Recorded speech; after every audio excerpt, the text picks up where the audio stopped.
عورتوں نے رسول اللہ صلی اللہ علیہ وسلم سے کہا کہ آپ سے فائدہ اٹھانے میں مرد ہم سے آگے بڑھ گئے ہیں، اس لیے آپ اپنی طرف سے ہمارے وعظ کے لیے بھی کوئی دن خاص فرما دیں۔ تو آپ صلی اللہ علیہ وسلم نے ان سے ایک دن کا وعدہ فرما لیا۔ اس دن عورتوں سے آپ نے ملاقات کی اور انہیں وعظ فرمایا اور مناسب احکام سنائے۔ جو کچھ آپ صلی اللہ علیہ وسلم نے ان سے فرمایا تھا اس میں یہ بات بھی تھی کہ جو کوئی عورت تم میں سے اپنے 3 لڑکے آگے بھیج دے گی تو وہ اس کے لیے دوزخ سے پناہ بن جائیں گے۔ اس پر ایک عورت نے کہا اگر 2 بچے بھیج دے؟ آپ نے فرمایا ہاں، اور 2 کا بھی یہ حکم ہے۔ صحیح بخاری حدیث نمبر 101۔ حضور اکرم صلی اللہ علیہ وآلہ وسلم نے فرمایا کہ ایسے 3 بچے جو ابھی بلوغت کو نہ پہنچے ہوں۔ صحیح بخاری حدیث نمبر 102۔ نبی کریم صلی اللہ علیہ وسلم نے فرمایا کہ جس سے حساب لیا گیا اسے عذاب کیا جائے گا۔ حضرت عائشہ رضی اللہ تعالی عنہا فرماتی ہیں کہ یہ سن کر میں نے کہا کہ کیا اللہ نے یہ نہیں فرمایا کہ عنقریب اس سے آسان حساب لیا جائے گا؟ رسول اللہ صلی اللہ علیہ وسلم نے فرمایا کہ یہ صرف اللہ کے دربار میں پیشی کا ذکر ہے، لیکن جس کے حساب میں جانچ پڑتال کی گئی سمجھو وہ غارت ہو گیا۔ صحیح بخاری حدیث نمبر 103۔ رسول اللہ صلی اللہ علیہ وسلم نے اللہ کی حمد و ثنا بیان کی، پھر فرمایا کہ مکے کو اللہ نے حرام کیا ہے، آدمیوں نے حرام نہیں کیا۔ تو سن لو کہ کسی شخص کے لیے جو اللہ پر اور یوم آخرت پر ایمان رکھتا ہو جائز نہیں ہے کہ مکے میں خون ریزی کرے یا اس کا کوئی پیڑ کاٹے۔ پھر اگر کوئی اللہ کے رسول کے لڑنے کی وجہ سے اس کا جواز نکالے تو اس سے کہہ دو اللہ نے اپنے رسول کے لیے اجازت دی تھی، تمہارے لیے نہیں دی، اور مجھے بھی دن کے کچھ لمحوں کے لیے اجازت ملی تھی، آج اس کی حرمت لوٹ آئی جیسی کل تھی، اور حاضر غائب کو یہ بات پہنچا دے۔ صحیح بخاری حدیث نمبر 104۔ ایک مرتبہ ابو بکر رضی اللہ عنہ نے رسول اللہ صلی اللہ علیہ وسلم کا ذکر کیا کہ آپ صلی اللہ علیہ وسلم نے فرمایا تمہارے خون اور تمہارے مال، محمد کہتے ہیں کہ میرے خیال میں آپ نے آرادکم کا لفظ بھی فرمایا، یعنی اور تمہاری آبروئیں تم پر حرام ہیں، جس طرح تمہارے آج کے دن کی حرمت تمہارے اس مہینے میں۔ سن لو یہ خبر حاضر غائب کو پہنچا دے۔ اور محمد راوی حدیث کہتے تھے کہ رسول اللہ صلی اللہ علیہ وسلم نے سچ فرمایا۔ پھر دوبارہ فرمایا کہ کیا میں نے اللہ کا یہ حکم تمہیں نہیں پہنچا دیا؟ صحیح بخاری حدیث نمبر 105۔ رسول اللہ صلی اللہ علیہ وسلم نے فرمایا کہ مجھ پر جھوٹ مت بولو، کیونکہ جو مجھ پر جھوٹ باندھے وہ دوزخ میں داخل ہو۔ صحیح بخاری حدیث نمبر 106۔ رسول اللہ صلی اللہ علیہ وسلم نے فرمایا کہ جو شخص مجھ پر جھوٹ باندھے گا وہ اپنا ٹھکانہ جہنم بنا لے۔ صحیح بخاری حدیث نمبر 107۔ نبی اکرم صلی اللہ علیہ وسلم نے فرمایا کہ جو شخص مجھ پر جان بوجھ کر جھوٹ باندھے تو وہ اپنا ٹھکانہ جہنم میں بنا لے۔ صحیح بخاری حدیث نمبر 108۔ رسول اللہ صلی اللہ علیہ وسلم نے فرمایا کہ جو شخص میرے نام سے وہ بات بیان کرے جو میں نے نہیں کہی تو وہ اپنا ٹھکانہ جہنم میں بنا لے۔ صحیح بخاری حدیث نمبر 109۔ رسول اللہ صلی اللہ علیہ وسلم کا فرمان ہے کہ اپنی اولاد کا میرے نام کے اوپر نام رکھو مگر میری کنیت اختیار نہ کرو، اور جس شخص نے مجھے خواب میں دیکھا تو بلا شبہ اس نے مجھے دیکھا، کیونکہ شیطان میری صورت میں نہیں آ سکتا، اور جو شخص مجھ پر جان بوجھ کر جھوٹ بولے وہ دوزخ میں اپنا ٹھکانہ تلاش کرے۔ صحیح بخاری حدیث نمبر 110۔ جحیفہ کہتے ہیں کہ میں نے حضرت علی رضی اللہ عنہ سے پوچھا کہ کیا تمہارے پاس کوئی اور بھی کتاب ہے؟ انہوں نے فرمایا کہ نہیں، مگر اللہ کی کتاب قرآن ہے، یا پھر فہم ہے جو وہ ایک مسلمان کو عطا کرتا ہے، یا پھر جو کچھ صحیفے میں ہے۔ میں نے پوچھا اس صحیفے میں کیا ہے؟ انہوں نے فرمایا دیت اور قیدیوں کی رہائی کا بیان ہے، اور یہ حکم کہ مسلمان کافر کے بدلے قتل نہ کیا جائے۔ صحیح بخاری حدیث نمبر 111۔ قبیلہ خزاعہ کے کسی شخص نے بنو لیث کے کسی آدمی کو اپنے مقتول کے بدلے میں مار دیا تھا۔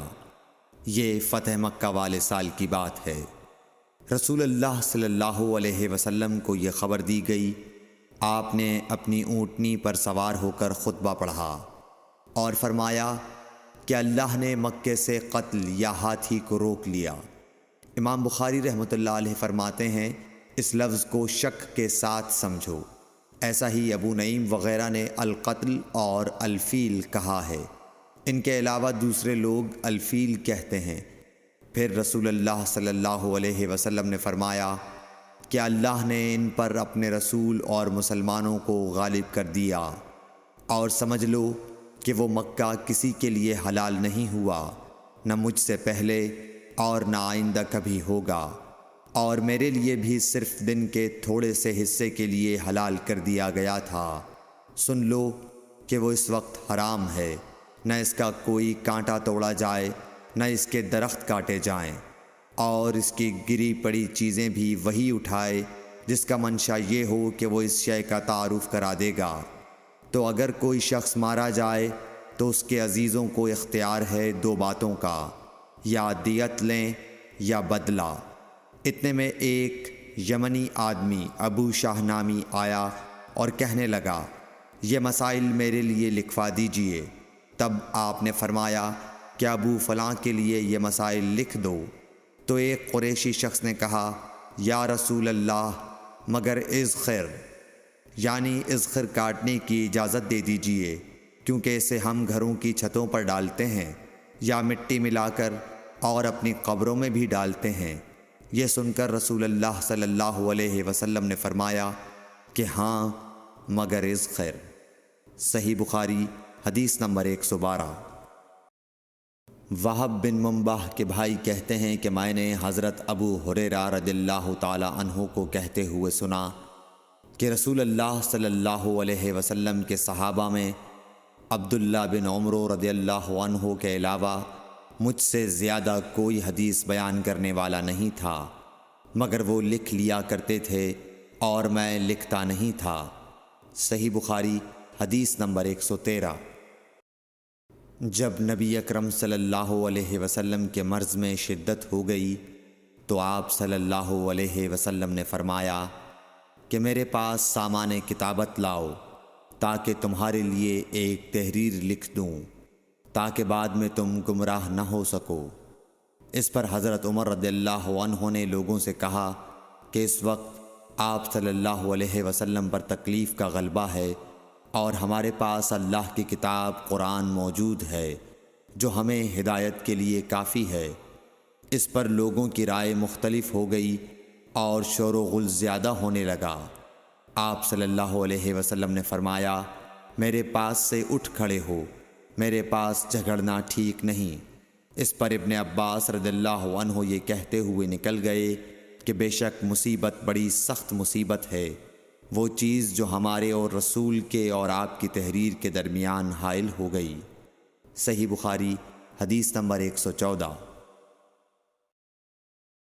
ایک رات نبی کریم صلی اللہ علیہ وسلم نے بیدار ہوتے ہی فرمایا کہ سبحان اللہ، آج کی رات کس قدر فتنے اتارے گئے ہیں اور کتنے ہی خزانے کھولے گئے ہیں۔ ان حجرے والیوں کو جگاؤ، کیونکہ بہت سی عورتیں جو دنیا میں باریک کپڑا پہننے والی ہیں وہ آخرت میں ننگی ہوں گی۔ صحیح بخاری حدیث نمبر 115۔ حضرت عبداللہ بن عمر رضی اللہ عنہ نے فرمایا کہ آخر عمر میں ایک دفعہ رسول اللہ صلی اللہ علیہ وسلم نے ہمیں عشاء کی نماز پڑھائی۔ جب آپ نے سلام پھیرا تو کھڑے ہو گئے اور فرمایا کہ تمہاری آج کی رات وہ ہے کہ اس رات سے 100 برس کے آخر تک کوئی شخص جو زمین پر ہے وہ باقی نہیں رہے گا۔ صحیح بخاری حدیث نمبر 116۔ حضرت عبداللہ بن عباس رضی اللہ تعالی عنہ فرماتے ہیں کہ ایک رات میں اپنی خالہ میمونہ بنت حارث زوجہ نبی کریم صلی اللہ علیہ وسلم کے پاس گزاری، اور نبی کریم صلی اللہ علیہ وسلم اس دن ان کی رات میں انہی کے گھر تھے۔ آپ صلی اللہ علیہ وسلم نے عشاء کی نماز مسجد میں پڑھی، پھر گھر تشریف لائے اور 4 رکعت نماز نفل پڑھ کر آپ سو گئے۔ پھر اٹھے اور فرمایا کہ ابھی تک یہ لڑکا سو رہا ہے یا اسی جیسا لفظ فرمایا۔ پھر آپ نماز پڑھنے کھڑے ہو گئے اور میں بھی وضو کر کے آپ کی بائیں جانب کھڑا ہو گیا، تو آپ صلی اللہ علیہ وسلم نے مجھے دائیں جانب کھڑا کر لیا۔ تب آپ نے 5 رکعت پڑھیں، پھر 2 پڑھیں، پھر آپ سو گئے یہاں تک کہ میں نے آپ کے خراٹے کی آواز سنی۔ پھر آپ کھڑے ہو کر نماز کے لیے باہر تشریف لے آئے۔ صحیح بخاری حدیث نمبر 117۔ حضرت ابو ہریرہ رضی اللہ تعالیٰ عنہ کہتے ہیں کہ لوگ کہتے ہیں کہ ابو ہریرہ بہت حدیثیں بیان کرتے ہیں، اور میں کہتا ہوں کہ قرآن میں 2 آیتیں نہ ہوتیں تو میں کوئی حدیث بیان نہ کرتا۔ پھر یہ آیت پڑھی جس کا ترجمہ یہ ہے، جو لوگ اللہ کی نازل کی ہوئی دلیلوں اور آیتوں کو چھپاتے ہیں، آخر آیت رحیم تک۔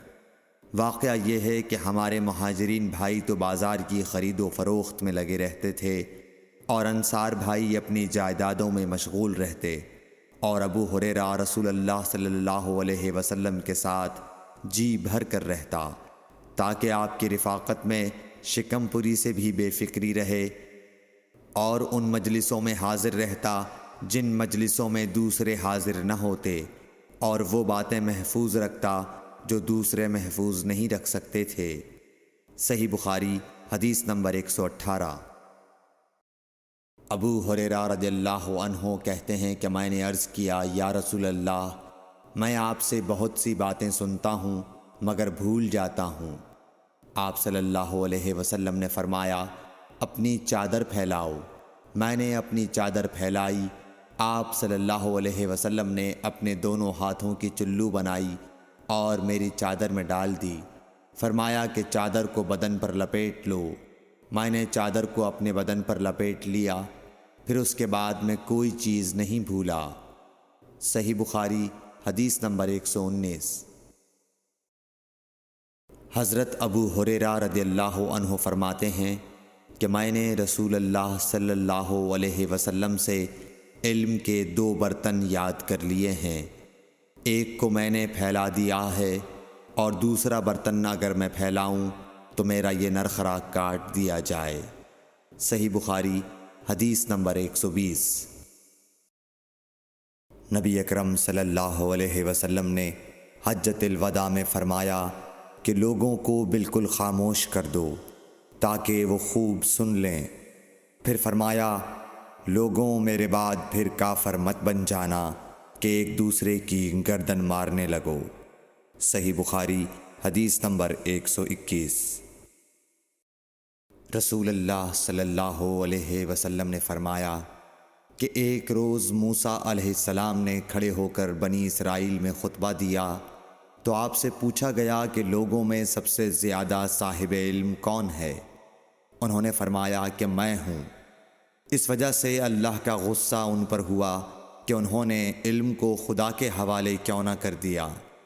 تب اللہ نے ان کی طرف وحی بھیجی کہ میرے بندوں میں سے ایک بندہ دریاؤں کے سنگم پر ہے، جہاں فارس اور روم کے سمندر ملتے ہیں، وہ تجھ سے زیادہ عالم ہے۔ موسیٰ علیہ السلام نے کہا کہ اے پروردگار، میری ان سے ملاقات کیسے ہو؟ حکم ہوا کہ ایک مچھلی زنبیل میں رکھ لو، پھر جہاں تم اس مچھلی کو گم کر دو گے تو وہ بندہ تمہیں وہیں ملے گا۔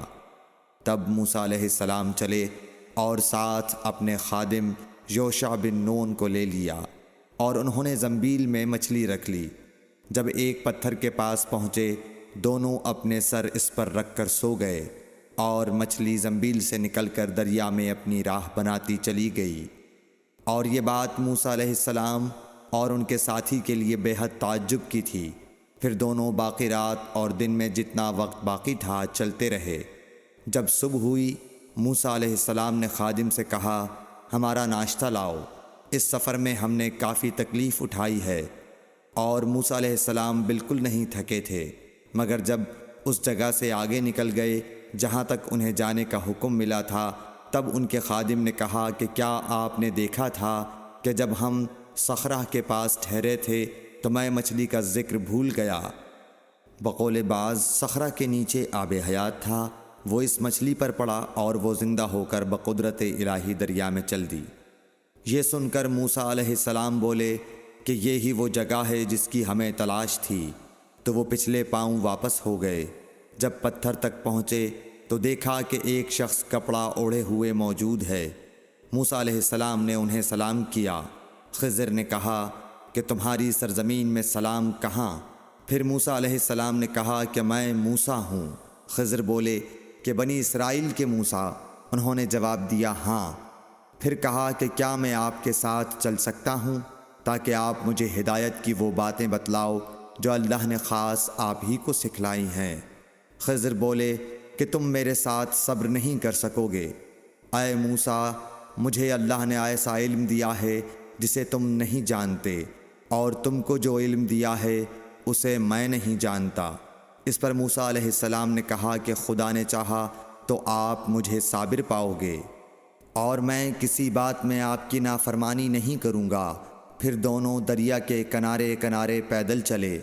ان کے پاس کوئی کشتی نہ تھی کہ ایک کشتی ان کے سامنے سے گزری تو کشتی والوں سے انہوں نے کہا کہ ہمیں بٹھا لو۔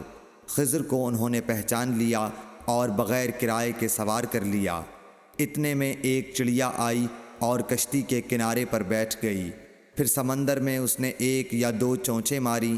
اسے دیکھ کر خضر بولے کہ اے موسیٰ، میرے اور تمہارے علم نے اللہ کے علم میں سے اتنا ہی کم کیا ہوگا جتنا اس چڑیا نے سمندر کے پانی سے۔ پھر خضر نے کشتی کے تختوں میں سے ایک تختہ نکال ڈالا۔ موسیٰ علیہ السلام نے کہا کہ ان لوگوں نے تو ہمیں کرایہ لیے بغیر مفت میں سوار کیا، اور آپ نے ان کی کشتی کی لکڑی اکھاڑ ڈالی تاکہ یہ ڈوب جائیں۔ خضر بولے کہ کیا میں نے نہیں کہا تھا کہ تم میرے ساتھ صبر نہیں کر سکو گے؟ اس پر موسیٰ علیہ السلام نے جواب دیا کہ بھول پر میری گرفت نہ کرو۔ موسیٰ علیہ السلام نے بھول کر یہ پہلا اعتراض کیا تھا۔ پھر دونوں چلے۔ کشتی سے اتر کر ایک لڑکا بچوں کے ساتھ کھیل رہا تھا۔ خضر نے اوپر سے اس کا سر پکڑ کر ہاتھ سے اسے الگ کر دیا۔ موسیٰ علیہ السلام بول پڑے، کیا آپ نے ایک بے گناہ بچے کو بغیر کسی جانی حق کے مار ڈالا؟ غضب ہو گیا۔ خضر بولے کہ میں نے تم سے نہیں کہا تھا کہ تم میرے ساتھ صبر نہیں کر سکو گے؟ ابن عیینہ کہتے ہیں کہ اس کلام میں پہلے سے زیادہ تاکید ہے، کیونکہ پہلے کلام میں لفظ لکا نہیں کہا تھا، اس میں لکا زائد کیا، جس سے تاکید ظاہر ہے۔ پھر دونوں چلتے رہے، حتیٰ کہ ایک گاؤں والوں کے پاس آئے، ان سے کھانا لینا چاہا۔ انہوں نے کھانا کھلانے سے انکار کر دیا۔ انہوں نے وہیں دیکھا کہ ایک دیوار اسی گاؤں میں گرنے کے قریب تھی۔ خضر نے اپنے ہاتھ کے اشارے سے اسے سیدھا کر دیا۔ موسیٰ علیہ السلام بول اٹھے کہ اگر آپ چاہتے تو گاؤں والوں سے اس کام کی مزدوری لے سکتے تھے۔ خضر نے کہا کہ بس اب ہم اور تم میں جدائی کا وقت آ گیا ہے۔ جناب محبوب کبریا رسول اللہ صلی اللہ علیہ وسلم فرماتے ہیں کہ اللہ موسیٰ علیہ السلام پر رحم کرے۔ ہماری تمنا تھی کہ موسیٰ علیہ السلام کچھ دیر اور صبر کرتے تو مزید واقعات ان دونوں کے بیان کیے جاتے اور ہمارے سامنے روشنی میں آتے، مگر حضرت موسیٰ علیہ السلام کی عجلت نے اس علم لدنی کے سلسلے کو جلد ہی منقطع کرا دیا۔ صحیح بخاری حدیث نمبر 122۔ ایک شخص رسول اللہ صلی اللہ علیہ وسلم کی خدمت اقدس میں حاضر ہوا اور اس نے عرض کیا، یا رسول اللہ، اللہ کی راہ میں لڑائی کی کیا صورت ہے؟ کیونکہ ہم میں سے کوئی غصے کی وجہ سے اور کوئی غیرت کی وجہ سے جنگ کرتا ہے۔ تو آپ صلی اللہ علیہ وسلم نے اس کی طرف سر اٹھایا، اور سر اس لیے اٹھایا کہ پوچھنے والا کھڑا ہوا تھا۔ پھر آپ صلی اللہ علیہ وسلم نے فرمایا، جو اللہ کے کلمے کو سر بلند کرنے کے لیے لڑے وہ اللہ کی راہ میں لڑتا ہے۔ صحیح بخاری حدیث نمبر 123۔ رسول اللہ صلی اللہ علیہ وآلہ وسلم سے رمی کے وقت پوچھا جا رہا تھا تو ایک شخص نے عرض کیا، یا رسول اللہ، میں نے رمی سے قبل قربانی کر لی۔ آپ صلی اللہ علیہ وسلم نے فرمایا، اب رمی کر لو، کچھ حرج نہیں ہوا۔ دوسرے نے کہا، یا رسول اللہ، میں نے قربانی سے پہلے سر منڈا لیا۔ آپ صلی اللہ علیہ وسلم نے فرمایا، اب قربانی کر لو، کچھ حرج نہیں۔ اس وقت جس چیز کے بارے میں جو آگے پیچھے ہو گئی تھی آپ سے پوچھا گیا، آپ صلی اللہ علیہ وسلم نے یہی جواب دیا، اب کر لو، کچھ حرج نہیں۔ صحیح بخاری حدیث نمبر 124۔ حضرت عبداللہ بن مسعود رضی اللہ تعالی عنہ کہتے ہیں کہ ایک مرتبہ میں رسول کریم صلی اللہ علیہ وسلم کے ساتھ مدینے کے کھنڈرات میں چل رہا تھا اور آپ کھجور کی چھڑی پر سہارا دے کر چل رہے تھے، تو کچھ یہودیوں کا ادھر سے گزر ہوا۔ ان میں سے ایک نے دوسرے سے کہا کہ آپ سے روح کے بارے میں کچھ پوچھو۔ ان میں سے کسی نے کہا، مت پوچھو، ایسا نہ ہو کہ وہ کوئی ایسی بات کہہ دیں جو تمہیں ناگوار ہو۔ مگر ان میں سے بعض نے کہا کہ ہم ضرور پوچھیں گے۔ پھر ایک شخص نے کھڑے ہو کر کہا، اے ابو القاسم، روح کیا چیز ہے؟ آپ نے خاموشی اختیار فرمائی۔ میں نے دل میں کہا کہ آپ پر وحی آ رہی ہے، اس لیے میں کھڑا ہو گیا۔ جب آپ صلی اللہ علیہ وسلم سے وہ کیفیت دور ہو گئی تو آپ صلی اللہ علیہ وسلم نے قرآن کی یہ آیت جو اس وقت نازل ہوئی تھی تلاوت فرمائی، اے نبی، تم سے یہ لوگ روح کے بارے میں پوچھ رہے ہیں، کہہ دو کہ روح میرے رب کے حکم سے ہے، اور تمہیں علم کا بہت تھوڑا حصہ دیا گیا ہے، اس لیے تم روح کی حقیقت نہیں سمجھ سکتے۔ صحیح بخاری حدیث نمبر 125۔ رسول اللہ صلی اللہ علیہ وآلہ وسلم نے ارشاد فرمایا کہ اے عائشہ، اگر تیری قوم دور جاہلیت کے ساتھ قریب نہ ہوتی بلکہ پرانی ہو گئی ہوتی۔ ابن زبیر نے کہا، یعنی زمانہ کفر کے ساتھ قریب نہ ہوتی، تو میں کعبے کو توڑ دیتا اور اس کے لیے 2 دروازے بنا دیتا، ایک دروازے سے لوگ داخل ہوتے اور دوسرے دروازے سے باہر نکلتے۔ صحیح بخاری حدیث نمبر 126۔ حضرت علی رضی اللہ عنہ کا ارشاد ہے کہ لوگوں سے وہ باتیں کرو جنہیں وہ پہچانتے ہوں۔ کیا تمہیں یہ پسند ہے کہ لوگ اللہ اور اس کے رسول کو جھٹلا دیں؟ صحیح بخاری حدیث نمبر 127۔ ایک مرتبہ حضرت معاذ بن جبل رسول اللہ صلی اللہ علیہ وسلم کے پیچھے سواری پر سوار تھے۔ آپ نے فرمایا، اے معاذ، میں نے عرض کیا، حاضر ہوں یا رسول اللہ۔ آپ صلی اللہ علیہ وسلم نے دوبارہ فرمایا، اے معاذ، میں نے عرض کیا، حاضر ہوں اے اللہ کے رسول۔ آپ صلی اللہ علیہ وسلم نے 3 فرمایا، اے معاذ، میں نے عرض کیا، حاضر ہوں اے اللہ کے رسول۔ 3 بار ایسا ہوا۔ اس کے بعد آپ صلی اللہ علیہ وسلم نے فرمایا کہ جو شخص سچے دل سے اس بات کی گواہی دے کہ اللہ کے سوا کوئی معبود نہیں ہے اور محمد صلی اللہ علیہ وسلم اللہ کے سچے رسول ہیں، اللہ تعالیٰ اس کو دوزخ کی آگ پر حرام کر دیتا ہے۔ میں نے کہا، یا رسول اللہ، کیا اس بات سے لوگوں کو باخبر نہ کر دوں تاکہ وہ خوش ہو جائیں؟ آپ صلی اللہ علیہ وسلم نے فرمایا، اگر تم یہ خبر سناؤ گے تو لوگ اس پر بھروسہ کر بیٹھیں گے اور عمل چھوڑ دیں گے۔ صحیح بخاری حدیث نمبر 128۔ رسول کریم صلی اللہ علیہ وسلم نے ایک روز معاذ رضی اللہ عنہ سے فرمایا کہ جو شخص اللہ سے اس کیفیت کے ساتھ ملاقات کرے کہ اس نے اللہ کے ساتھ کسی کو شریک نہ کیا ہو وہ یقیناً جنت میں داخل ہوگا۔ معاذ بولے، یا رسول اللہ، کیا میں اس بات کی لوگوں کو بشارت نہ سنا دوں؟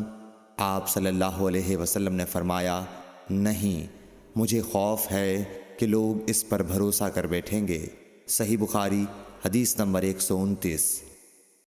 ام سلیم نامی ایک عورت رسول کریم صلی اللہ علیہ وسلم کی خدمت اقدس میں حاضر ہوئیں اور عرض کیا کہ یا رسول اللہ، اللہ تعالی حق بات بیان کرنے سے نہیں شرماتا، اس لیے میں پوچھتی ہوں کہ کیا احتلام سے عورت پر بھی غسل ضروری ہے؟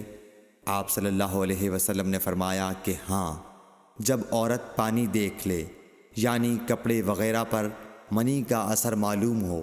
تو یہ سن کر حضرت ام سلمہ رضی اللہ عنہا نے شرم کی وجہ سے اپنا چہرہ چھپا لیا اور کہا، یا رسول اللہ، کیا عورت کو بھی احتلام ہوتا ہے؟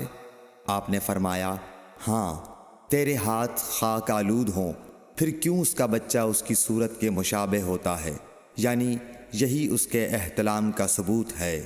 صحیح بخاری حدیث نمبر 130۔ رسول اللہ صلی اللہ علیہ وسلم نے ایک مرتبہ فرمایا کہ درختوں میں سے ایک درخت ایسا ہے جس کے پتے کبھی نہیں جھڑتے، اور اس کی مثال مسلمان جیسی ہے، مجھے بتلاؤ وہ کیا درخت ہے؟ تو لوگ جنگلی درختوں کی سوچ میں پڑ گئے، اور عبداللہ بن عمر کے دل میں آیا کہ میں بتلا دوں کہ وہ کھجور کا پیڑ ہے۔ عبداللہ کہتے ہیں کہ پھر مجھے شرم آ گئی اور میں چپ ہی رہا۔ تب لوگوں نے عرض کیا، یا رسول اللہ، آپ ہی خود اس کے بارے میں بتلائیے۔ آپ نے فرمایا، وہ کھجور ہے۔ عبداللہ کہتے ہیں کہ میرے جی میں جو بات تھی وہ اپنے والد حضرت عمر رضی اللہ عنہ کو بتلائی۔ وہ کہنے لگے کہ اگر تو اس وقت کہہ دیتا تو میرے لیے ایسے ایسے قیمتی سرمایے سے زیادہ محبوب ہوتا۔